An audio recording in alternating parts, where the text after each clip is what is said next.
안녕하세요. 갈라디아서 4장 21절에서 31절입니다. 22절. 아브라함에게 두 아들이 있었는데 한 사람은 여종에게서 났고 다른 한 사람은 자유가 있는 본처에게서 났다고 기록되어 있습니다. 율법과 복음이 왜 다른지 설명합니다. 근본적 태생이 다릅니다. 종이 낳은 자식과 자유인이 낳은 자식은 신분이 완전히 다른 것입니다. 율법과 복음은 모두 하나님에게서 비롯된 것이지만 율법은 단지 선생일 뿐 아들이 아닙니다. 율법에 속한다면 종의 신분이 될 것이고 자유자이신 그리스도로 말미암은 복음에 속한다면 상속자가 되는 것입니다. 23절. 여종에게서 난 사람은 육체를 따라 났고 자유가 있는 본처에게서 난 사람은 약속으로 인해 났습니다. 둘 다 아브라함의 씨라는 공통점은 있으나 여종 하갈이 낳은 아들은 아브라함이 하나님을 의지하지 않고서도 자기 육체의 힘으로 낳았습니다. 하나님의 약속이 있음에도 하나님의 때를 기다리지 않고 인간적인 방법으로 스스로의 행위에 근거를 둔 출생입니다. 자유인인 사라의 아들은 약속으로 인해 낳습니다. 먼저 약속이 있었고 그 약속을 따라 난 아들이 진정한 아브라함의 자손입니다. 24절. 이것은 비유로 말한 것인데 이 여자들은 두 언약을 나타냅니다. 하나는 시내산에서 비롯된 것으로 종 노릇할 아들을 낳은 사람 곧 하갈입니다. 시내산 언약과 아브라함 언약을 비교합니다. 시내산에서 비롯된 종 노릇하는 것은 율법과 같은 행위 법칙에 매이게 됩니다. 행위 법칙은 나를 행위의 주체로 삼습니다. 종 노릇이란 계속해서 행위를 해야만 한다는 강박감을 가지고 있는 것입니다. 이 세상에 대해 주체가 되어서 스스로 생각해야 하고 행위를 해야만 한다는 주체성을 중단할 수 없습니다. 교인일지라도 입으로는 하나님을 아버지라고 부르지만 여전히 내가 주인으로서 주권을 가져야 한다고 여기기에 하나님의 주체성을 인정하지 않습니다. 결국 내가 삶의 주체가 되어서 하나님을 끌어들이는 종교의 방식으로만 하나님과 관계하게 됩니다. 이는 아버지와 아들의 관계가 아닌 것입니다. 25절. 이 하갈은 아라비아에 있는 시내산을 뜻하는 것으로 지금의 예루살렘에 해당합니다. 이는 예루살렘이 자기 자녀들과 함께 종노릇하기 때문입니다. 여종 하갈은 이 세상의 예루살렘으로 비유하고 사라는 위에 있는 예루살렘으로 비유합니다. 시내산은 당시 성전이 있었고 율법의 규정에 따라 제사가 드려지고 있던 예루살렘과 같은 곳입니다. 예루살렘의 자녀들, 곧 대다수의 유대인들은 진정한 자유를 누리지 못하고 율법 아래서 종노릇하고 있음에 비유하고 있습니다. 26절. 그러나 위에 있는 예루살렘은 자유자이며 우리의 어머니입니다. 우리의 어머니란 표현은 하갈과 사라의 신분이 그에 속한 자손들에게 이어짐을 보여줍니다. 사라에 속한 언약에 속한 자는 모두 사라와 같이 진정한 자유를 누리고 있다는 것입니다.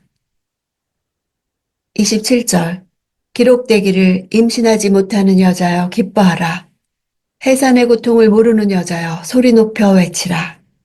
홀로 사는 여자의 자녀들이 남편 있는 여자의 자녀들보다 훨씬 더 많을 것이다 라고 했습니다. 이사야 54장 1절을 인용하여 언약을 소유한 자들에 대한 축복을 말합니다. 이는 약속의 아들 이삭을 낳지 못했을 당시 사라의 처지를 연상시키는 것이었습니다. 남편 있는 여자임에도 홀로 사는 여자같이 외로웠습니다. 이러한 상황 가운데 있을지라도 기뻐하고 소리 높여 외치라고 요구하고 있습니다. 비록 지금은 자녀가 없으나 장차 아브라함에게 주신 약속을 이루는 자녀를 낳을 것이기 때문입니다. 그 자손들이 하늘의 별보다 많아질 것이기 때문입니다.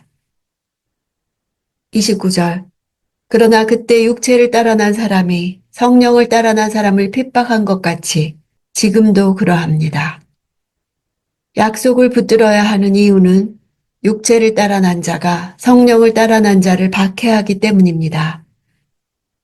핍박한 것이라는 시제처럼 이스마엘의 핍박이 한 번으로 그친 것이 아니라 지속적이었던 것과 마찬가지로 약속의 자녀인 성도에 대한 율법주의자들의 핍박도 계속될 것이라 말합니다.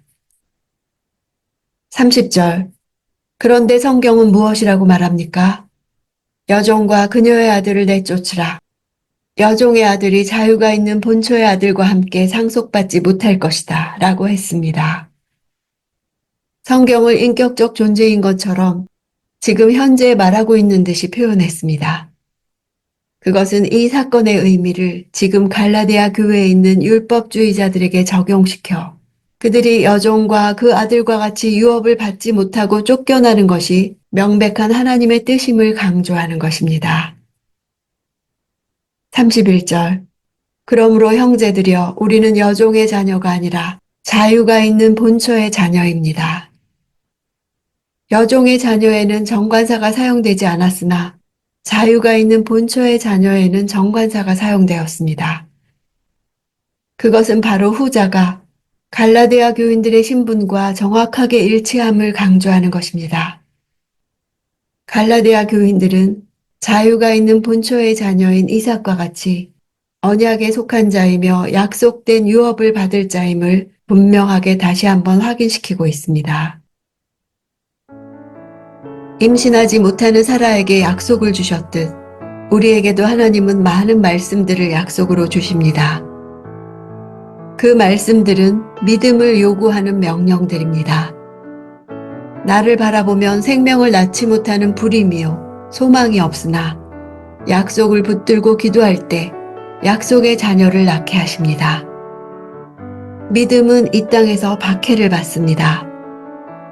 박해를 받으나 믿음을 통해서만 약속이 이루어집니다. 아브라함이 하갈에게서 아들을 얻을 때는 믿음이 필요 없었습니다. 자신의 능력으로 가능했기 때문입니다. 그러나 사라에게서 아들을 얻을 때는 큰 믿음이 필요했습니다. 나는 믿을 수 있고 가능한 것만 믿으며 믿음이 있다고 여깁니까? 그만 포기하라는 음성을 거절하고 전적으로 하나님께서 약속을 행하실 것을 소망합니까?